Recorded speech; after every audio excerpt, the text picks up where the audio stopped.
মুহূর্তের সবচেয়ে বড় এবং চাঞ্চল্যকর খবর, দীর্ঘদিন ধরে চলা সব জল্পনা কল্পনার অবসান ঘটিয়ে অবশেষে কি 23শে জুনের ভেতরেই দেশে ফিরছেন সাবেক প্রধানমন্ত্রী শেখ হাসিনা? দিল্লি থেকে সরাসরি এক বিশেষ বক্তব্যে তিনি কি জানালেন, বিস্তারিত জানতে ভিডিওটি শেষ পর্যন্ত দেখুন।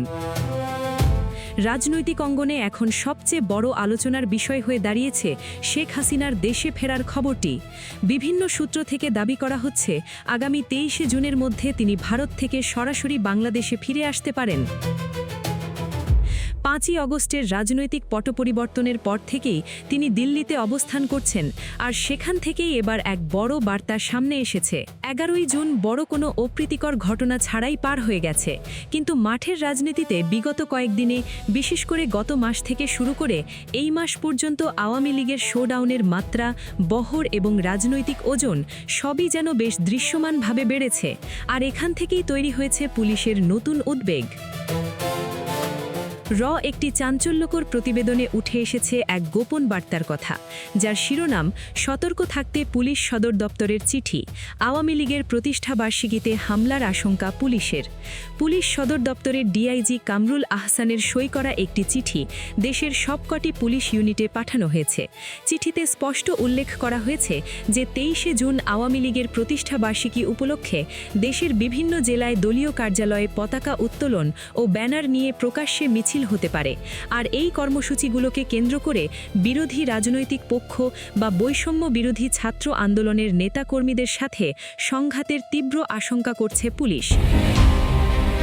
এমনকি আওয়ামী লীগের এই কার্যক্রমে বাধা দিলে খোদ পুলিশের ওপরও হামলার আশঙ্কা প্রকাশ করা হয়েছে এই গোপন নথিতে। ইতিমধ্যেই একাধিক মেট্রোপলিটন ও জেলার পুলিশ সুপাররা এই নির্দেশনার সত্যতা নিশ্চিত করেছেন। পুলিশের এই আশঙ্কা যে একেবারে অমূলক নয়, তার একটি বড় প্রমাণ মিলেছে গতকালই। রাজধানীর মহাখালীতে আওয়ামী লীগের একটি শোডাউনকে কেন্দ্র করে বেশ কয়েকটি ককটেল বিস্ফোরণের ঘটনা ঘটে। একই সাথে সেখানে এক নারী নেত্রীকে হেনস্থা করার ভিডিও সামাজিক যোগাযোগ মাধ্যমে ব্যাপকভাবে ভাইরাল হয়েছে। মহাখালীর এই উত্তেজনাকর পরিস্থিতি ইঙ্গিত দিচ্ছে যে 23শে জুনকে কেন্দ্র করে মাঠের রাজনীতি আরও উত্তপ্ত হয়ে উঠতে পারে, আর সে কারণেই সারা দেশে গোয়েন্দা তৎপরতা এবং নিরাপত্তা ব্যবস্থা জোরদার করা হয়েছে। তবে এখানে একটি বড় প্রশ্নও থেকে যায়। এর আগে আমরা দেখেছি আন্তর্জাতিক অপরাধ ট্রাইব্যুনালে শেখ হাসিনার রায়কে কেন্দ্র করে যখন পুলিশ সর্বোচ্চ সতর্কতা জারি করেছিল, তখন অতিরিক্ত আতঙ্কের কারণে সাধারণ মানুষ রাস্তায় বের হয়নি, ফলে এক ধরনের কৃত্রিম শাটডাউন পরিস্থিতি তৈরি হয়েছিল। 11ই জুনের ক্ষেত্রেও বড় কিছু ঘটে। এবারের 23শে জুনও কি কেবলই পুলিশের আগাম রুটিন সতর্কতা, নাকি সত্যিই আওয়ামী লীগ বড় কোনো শোডাউনের মাধ্যমে নিজেদের শক্তির জানান দিতে চাইছে?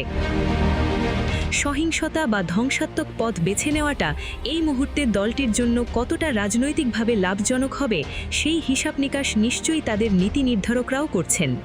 গণতান্ত্রিক যে কোনো রাজনৈতিক দলের কর্মসূচি পালনের অধিকার রয়েছে, কিন্তু সাধারণ নাগরিক হিসেবে আমাদের একটাই প্রত্যাশা, রাজনীতির মাঠের এই ক্ষমতার লড়াই যেন সাধারণ মানুষের জীবনের শান্তি কেড়ে না নেয়। এক পক্ষ শোডাউন করবে আর অন্য পক্ষ তা ঠেকাতে যাবে। এই দ্বিমুখী সংঘাতে যেন সাধারণ খেটে খাওয়া মানুষকে আতঙ্কের মধ্যে দিন কাটাতে না হয়। দেশবাসী কোনো ধরনের সহিংসতা চায় না।